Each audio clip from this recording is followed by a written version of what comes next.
क्या भगवान होते भी हैं? मन में कई बार सवाल उठते हैं। क्या भगवान है? है तो कभी दिखाई क्यों नहीं देते हैं? हम इतनी पूजा पाठ करते हैं, वो हमारी क्यों नहीं सुनता है? वो तो कोई पूजा पाठ भी नहीं करता है, फिर भी उसके सारे काम बन जाते हैं। मेरे क्यों नहीं बनते हैं? भगवान है ही नहीं। ये सब फालतू की बातें हैं। हमारे मन में प्रश्नों की लंबी लड़ी लगी है भगवान को लेकर। आइए एक गांव की कहानी सुनाती हूँ। इसे सुनने से शायद आपके सवाल कम हो जाए। एक छोटा सा गांव था। वहाँ एक हाथी रास्ता भटक कर आ गया। कुछ लोग हाथी देखने गए थे और वापस आके उसके रूप रंग का वर्णन किया। उनकी बातें सुनकर कुछ लोगों को तो उसे देखने की तीव्र इच्छा हुई, परंतु कुछ अन्य लोगों ने ना तो उनकी बातों पर विश्वास किया और ना ही हाथी को देखने के लिए गए। बस अपनी अपनी बात पर अड़े रहे। ऐसा कोई जानवर हो ही नहीं सकता। एक अंध विद्यालय के नेत्रहीन छात्रों में भी हाथी को देखने यानी छूकर परखने की जिज्ञासा हुई। उनके शिक्षक उन्हें हाथी के पास ले गए। विद्यार्थियों ने हाथी के विभिन्न अंगों को छूकर परखा और उसके आधार पर अपने अपने मन में हाथी की छवि अंकित कर ली। विद्यार्थियों ने हाथी के विभिन्न अंगों को छूकर परखा और उसके आधार पर अपनी कल्पना से हाथी को चित्रित किया।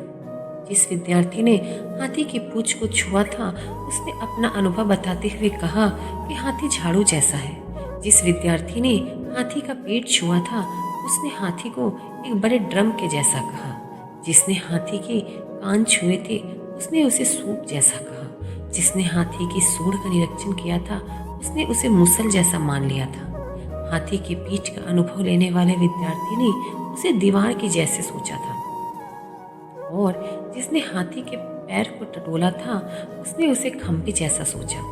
जिसने हाथी के जिस रूप को छुआ था, उसने हाथी को इस रूप में संज्ञा दी। हाथी के पीठ का अनुभव लेने वाले विद्यार्थी ने उसे दीवार की संज्ञा दी और वहीं जिसने हाथी के पैर को टटोला था, उसने उसे खंभे जैसा कहा।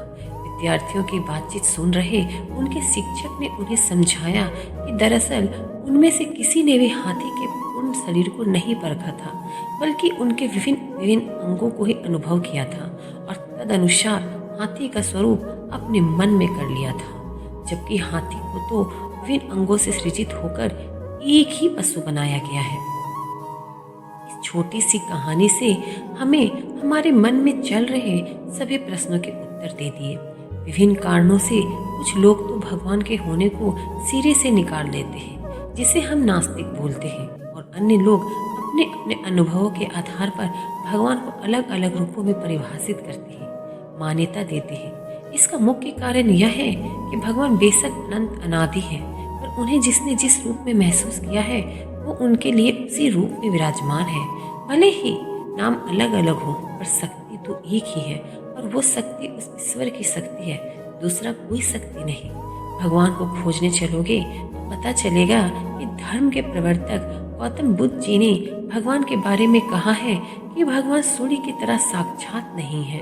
भगवान कभी भी साक्षात रूप में दिखाई नहीं देंगे। अगर दिखाई भी दे तो वह ईश्वर नहीं होगा। तुम भगवान को मानते हो या नहीं मानते हो, असल में यह प्रश्न गलत है, या फिर ये प्रश्न पूछना भी गलत है। लेकिन सीधे अर्थ में ईश्वर को माना नहीं जा सकता, बल्कि ईश्वर को जाना जा सकता है।